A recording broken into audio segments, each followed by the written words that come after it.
Ini saya mengerti bahwa kekristenan itu bukan mengajarkan untuk menjadi hidup yang baik, tetapi menjadi hidup yang benar. Hidup yang baik tetapi tidak menjadi hidup yang benar itu sama saja dengan omong kosong. Kita hidup berbuat baik, melakukan amal ibadah, melakukan sedekah apapun itu, tapi hidup kita tidak benar di hadapan Tuhan, itu kosong. Jadi saya belajar bahwa di sini kehidupan benar itu lebih penting daripada kehidupan yang baik. Karena dalam kekristenan kita diselamatkan bukan karena perbuatan baik kita, bukan karena amal ibadah kita, tapi kita diselamatkan karena kasih karunia. Makanya saya menerima Yesus. Karena saya sadar diri saya nggak sempurna. Mungkin ada dosa yang tidak saya sengaja lakukan, iri hati, pikiran apapun yang melenceng dari firman Tuhan itu sudah dosa. Walaupun kita nggak sengaja, makanya saya sadar. Satu dosa pun yang kita buat, dosa kecil maupun dosa besar, itu sama saja di mata Tuhan.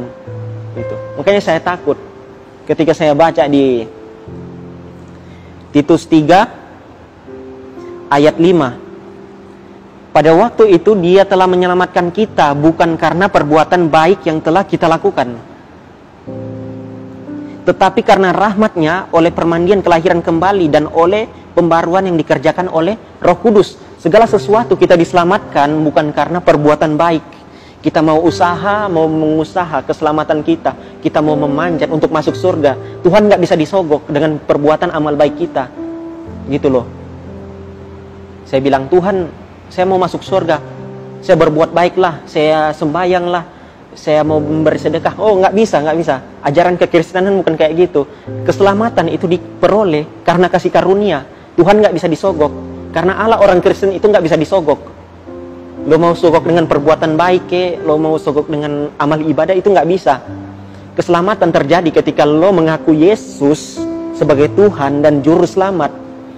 Karena kalau engkau nggak mengaku Yesus, ayat 45, di situ yang dikatakan firman itu sendiri adalah Isa Al-Masih. Saya mulai penasaran siapa Isa Al-Masih ini. Karena di Al-Maidah, di Al-Maidah 46, dianjurkan untuk membaca Alkitab, membaca Injil, karena di dalam Injil ada petunjuk, cahaya, dan kebenaran. Dan di situ saya mulai beberapa tahun, saya mulai untuk mencari kebenaran itu, siapa firman, siapa Isa Al-Masih itu, saya cari, saya baca semua. Dan saya mendapat siapa Isa Al-Masih itu adalah Yesus Kristus itu sendiri. Anak Maria, biasa disebut Ibnu Maryam, putra Maryam. Kalau di Ali Imran ayat 45 dikatakan bahwa di situ firman, kalimatullah, perkataan Allah yang sudah ada sejak awal, yaitu Isa Al-Masih itu sendiri, Yesus Kristus. Sebelum dia jadi, sebelum segala sesuatu jadi, sesuatu pun dia sudah ada sebelum segala sesuatu jadi. Dan makanya itu saya cari selama 8 tahun. Saya benar-benar nggak main-main ketika saya membandingkan kedua kitab ini. Karena pada saat ini saya percaya bahwa Alkitab itu adalah firman Allah. Nemun, wamin, ya, dan amin. Karena di luar Alkitab bukan firman Allah. Ketika saya baca di Yohanes 8 ayat 58 di sini, kata Yesus kepada mereka, aku berkata kepadamu, sesungguhnya sebelum Abraham jadi, aku telah ada. Sebelum Abraham jadi, dia telah ada. Segala sesuatu diciptakan oleh dia, firman Allah. Saya mulai berpikir di sini, kok bisa gitu? Bahwa yang dikatakan bahwa orang Kristen itu menuhankan manusia. Tuhankan manusia. Kenapa bisa manusia jadi Tuhan? Apakah itu bukan berhala? Saya bilang bukan. Tanpa kita menuhankan Yesus, Yesus sudah Tuhan dari awal. Tanpa dia menjadi manusia, dia sudah Tuhan dari awal. Karena dia adalah Allah itu sendiri, firman Allah. Jadi pas saya mengerti apa itu kekristenan, siapa Isa Al-Masih itu, siapa Yesus Kristus itu, pikiran saya mulai terbuka. Tapi pada saat itu saya belum nggak kepikiran bahwa saya akan menjadi hamba Tuhan. Selama seling waktu itu berjalan, ketika saya bertobat sesungguhnya itu pada saat saya SMP. Saya menerima Yesus. Saya banyak memberitakan Yesus, siapa firman Allah itu sendiri. Karena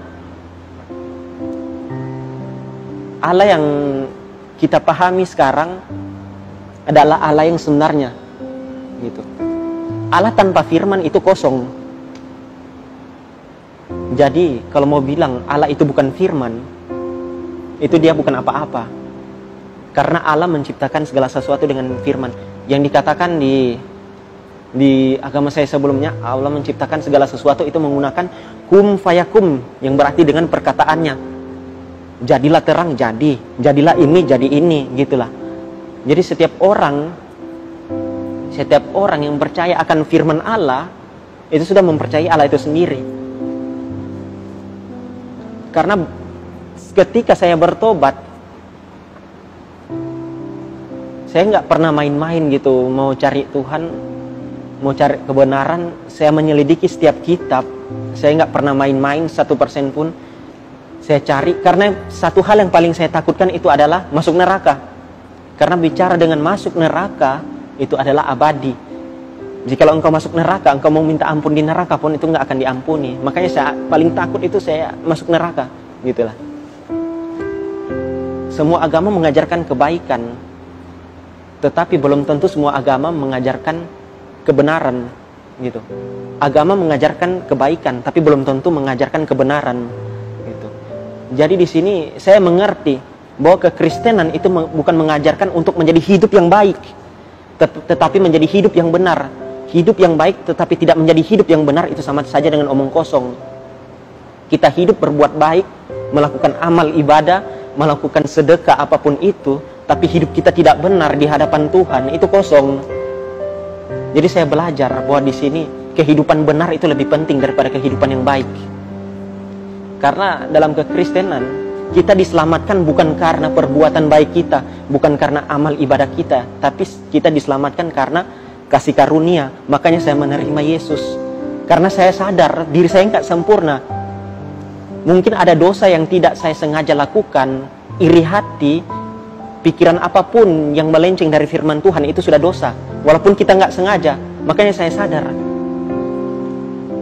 satu dosa pun yang kita buat, dosa kecil maupun dosa besar, itu sama saja di mata Tuhan.